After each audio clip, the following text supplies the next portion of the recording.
我献上我生命给你，我来到你圣洁之地，献上我的生命，成为馨香火祭，用新生命充满我心，渴望新鲜恩膏降临，在你心里恳切祷告，清楚听你声音，使我成为祷告点，圣洁祷告地点，让各方各族都聚集，来敬拜寻求你，使我成为祷告点，圣洁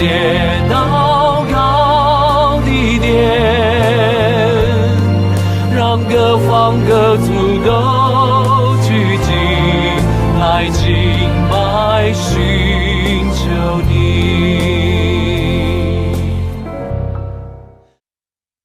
亲爱的弟兄姐妹平安，我们要来共读之前，我们先来做个祷告。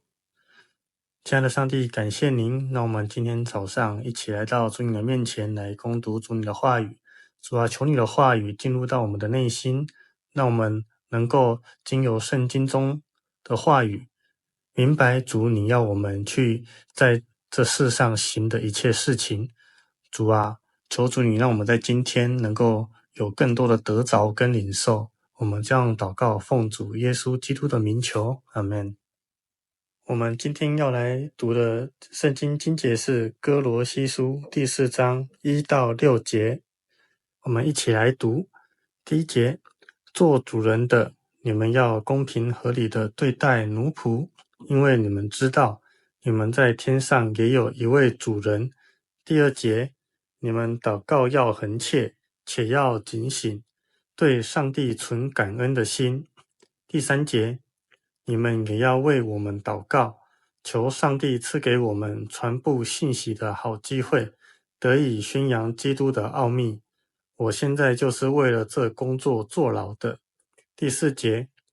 请为我祷告，使我能尽责任把这奥秘阐明出来。第5节，你们跟非信徒来往要有智慧，要把握机会。第6节，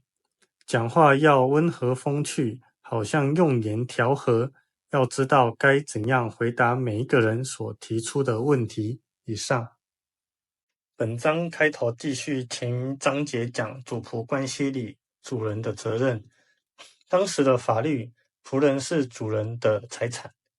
现在却要主人以平等的态度对待仆人。保罗将这个理想放在基督徒主人身上，他期盼所有的基督徒都能够用宽宏的心来看待仆人，表明主人的权柄并非绝对，因为在上面有神，所以拥有权柄的人在行使权柄时要向神负责。保罗在前一章讲到仆人要凡事听从你们肉身的主人，不要只在眼前侍奉，像是讨人喜欢的，总要存心诚实敬畏主，无论做什么都要从心里做，像是给主做的，不是给人做的。而主人的责任是公公平平的对待仆人，让你们知道也有一位主在天上。因为在前面第3节也提到，因为上帝用一样的标准对待每一个人。在第2节里，我们可以看到保罗说完这些基督徒应该有的行事为人之后，在第2节劝勉我们要恒切祷告。在这里，保罗说祷告要恒切，恒就是经常和持久，切就是诚恳和迫切。恒切祷告表示随时随地都要祷告，若只有我们需要的时候才祈祷，就很难和上帝相遇。所以祷告是生活的常态，并且是借警醒感恩维持的，并非偶尔为之，或是在需要时才有的动作。如果我们要在生活中彰显基督，并保全我们从主所接受的恩典，我们就要持续的祷告，而不是遇上危机才会横切祷告。保罗提到警醒和感恩，警醒不是麻木与安逸，而是告诉我们祈祷要警觉专注。例如耶稣和门徒在客西马尼园祈祷时，耶稣提醒门徒要警醒祷告，免得陷入试探中，结果门徒还是睡着了。而感恩则是要存感恩的心来祷告。也许我们的祈祷都得不到回应，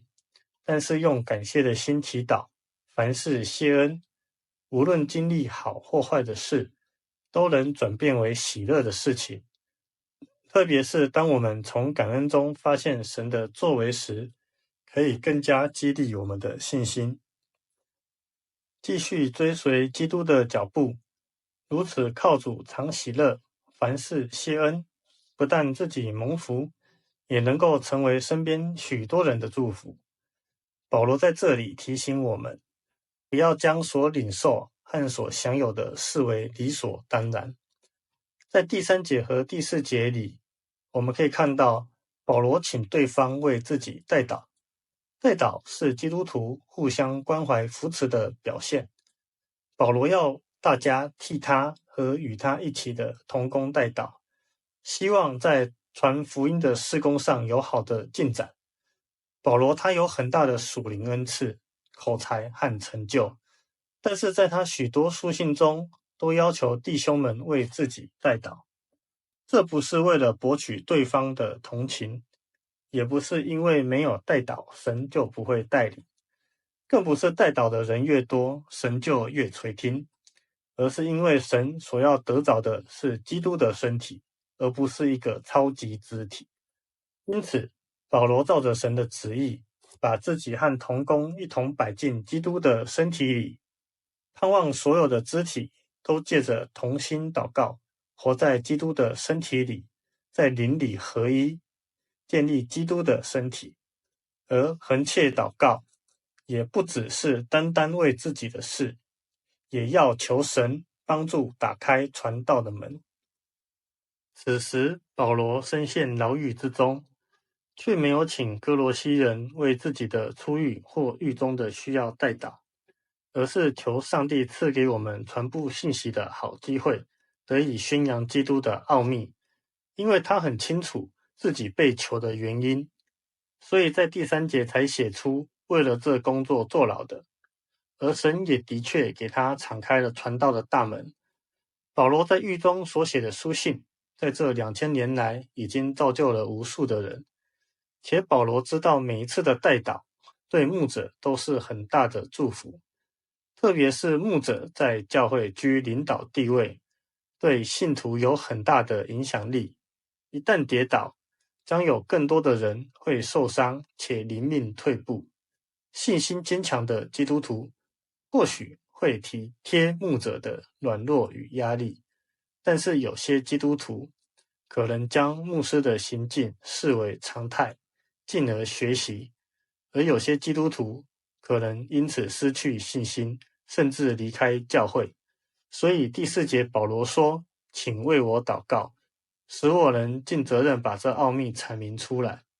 传福音的人若是不顺从圣灵，必然会说出许多不该说的话，没有恩典的话，充满血气的话，不但无法阐明基督的奥秘，还会给魔鬼留下破口。所以保罗都要祷告，按着所该说的来说话。所以我们更应该注意说话的操练，既不多说，也不少说。因此保罗要信徒来为牧者祷告，祷告牧者有足够的智慧明白福音的奥秘，并把福音的奥秘说明出来，使我们得着真智慧。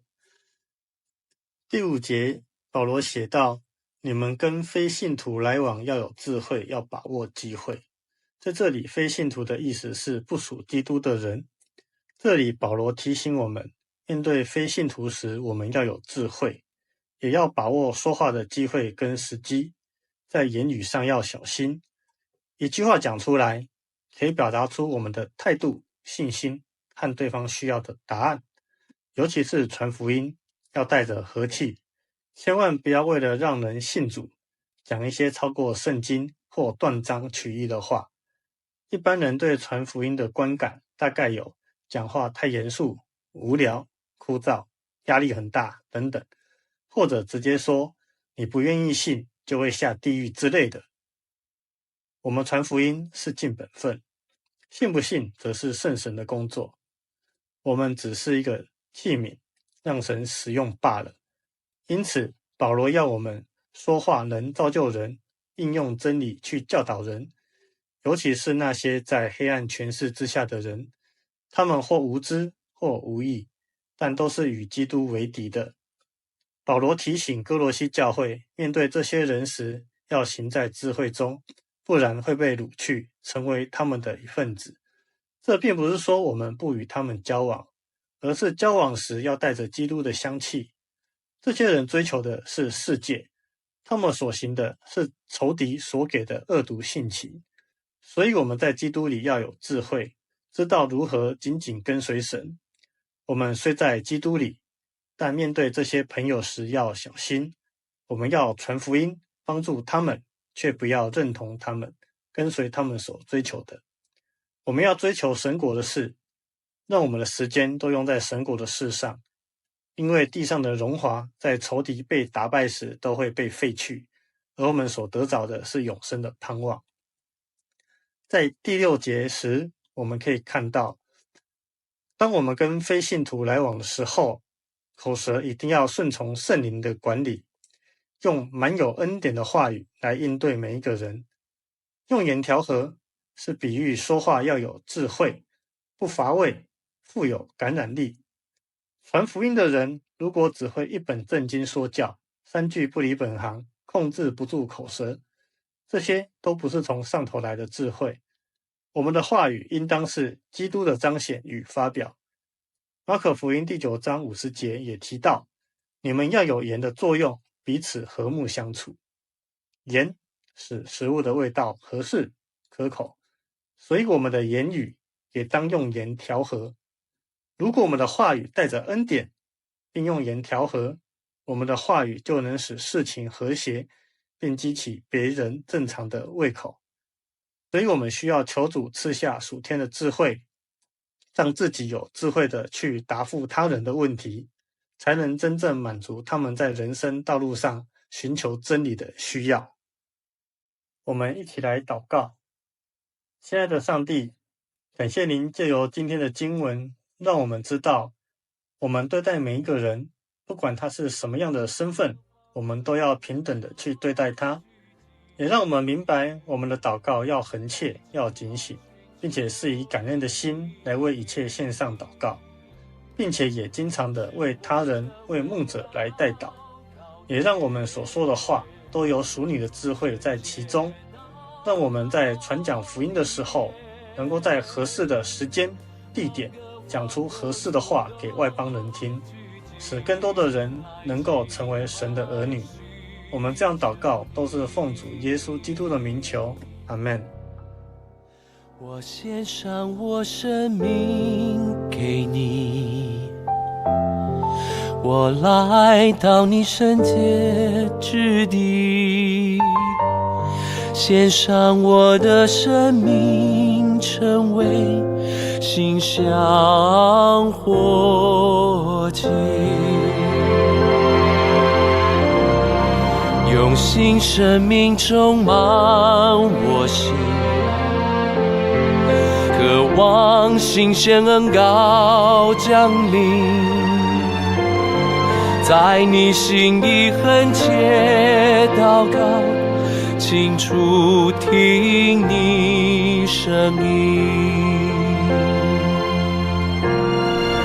使我成为祷告田，圣洁祷告的殿，让各方各族都聚集，来敬拜寻求你，使我成为祷告殿，圣洁祷告的殿，让各方各族都聚集，来敬拜寻求你。使我成为祷告殿，圣洁祷告的殿，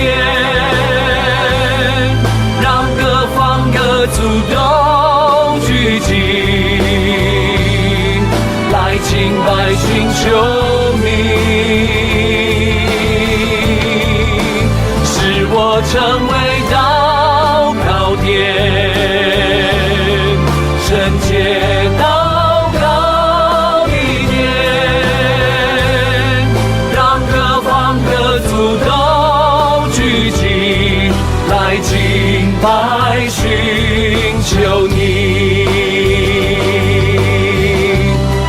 让各方各族都